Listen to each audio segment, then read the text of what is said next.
અત્યારે આમ આમ આમ કોક મરી જાય ને તો 3 દીમાં 4 દીમાં મજા ગોટો વાળી દે. ટાઈમ જ નથી. લગ્ન આવે છે ને પૂછડું આવે છે ને પછી એ વિયા ગયા પછી 6 મહિના 12 મહિના પછી પિતૃ ગોતવા નીકળે. અમને પિતૃ નડે છે.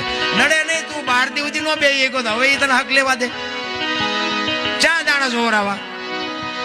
અરે મરણની મર્યાદા હોય મારા રામ. અમારે મારા બાપુની હતા ને એ વખતે અમારા ગામમાં કોઈ બી ના ઘરે મરણ થાય ને કોક અમારા અમે નાના હતા ને અમે દાંત કાઢ્યા હોય ને તો મારા બાપુ વઢે.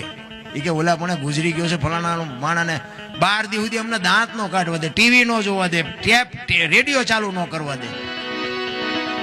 આવી બાપુ મરણની મર્યાદા હતી. અત્યારે આમ મરેલું પડ્યું ને આઈને પગે થોડુંક શીરાવી લો એક આને મૂક્યા ત્યાં સુધી તો મર નહીં ભૂખો મરી જાય. હવે બનવાનું હતું બની ગયું. હા આટલી જ કિંમત. અરે બાબુ ભેળાઈ ગયું છે. આપણે ને આપણે ભેળી માર્યું છે.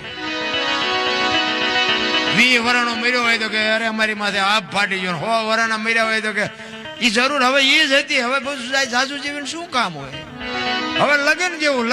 હા તારે ખૂણો ખાલી થયો ને કે હા એને કોથળો કરી નાખ્યો તઈ તું ગાડીઓ લઈને ફરસ.